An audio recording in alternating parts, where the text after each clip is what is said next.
네, 중국의 일방적인 방공식별구역 선포로 한중일 간의 하늘 영역을 둘러싼 미묘한 신경전이 계속되고 있는데요. 정부가 우리 방공식별구역을 비행정보구역까지 확대하는 것을 검토한 것으로 전해졌습니다. 어떤 차이가 있을까요? 개념부터 좀 짚어보겠습니다. 먼저 방공식별구역입니다.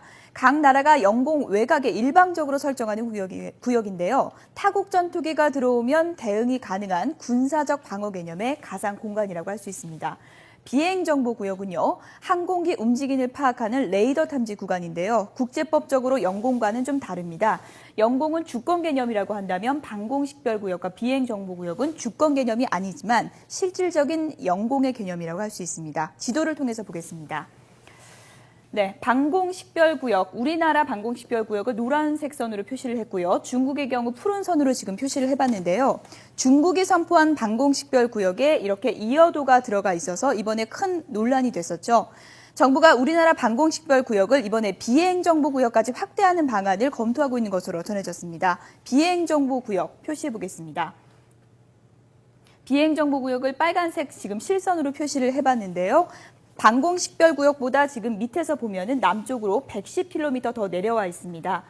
방공식별구역이 노란색 선인데요. 제주 남단까지라고 한다면 비행정보구역은 더 밑으로 내려와서 지금 마라도까지 포함되는 선입니다. 이 선까지 빨간색 선으로 모두 포함을 해보면은 홍도와 마라도, 이어도가 모두 우리 구역 상공에 포함이 되는 건데요. 이렇게 되면은 한중일 3국으로 볼까요? 이어도가 한중일 방공식별구역에 모두 포함이 됩니다. 3국의 구역에 모두 포함이 된다는 얘기죠. 이렇게 되면 세 나라 전투기가 충돌하는 최악의 상황까지 벌어질 수 있다는 가능성이 지금 조심스럽게 제기가 되고 있습니다. 정부가 방공식별구역 확대 방안을 논의한 것을 바탕으로 오늘부터 미국과 중국 그리고 일본과 이 문제를 협의하기로 했습니다. 이 문제는 취재기자 연결해서 자세한 내용 알아보겠습니다. 박기영 기자. 네, 청와대 춘추관입니다. 네, 방공식별구역 문제와 관련해서 우리 정부 어떻게 대응하고 있습니까? 네, 정부는 중국이 일방적으로 방공식별구역을 선포한 이후에 이 문제에 대한 대책 등을 집중적으로 논의해 왔습니다.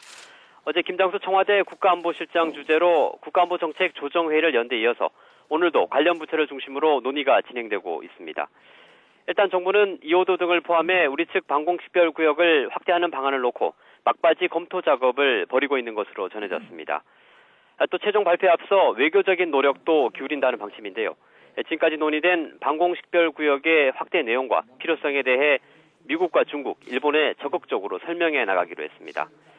특히 정부는 방공식별구역을 비행정보구역 수준으로 확대하는 방안을 유력하게 검토하고 있는 것으로 알려졌습니다.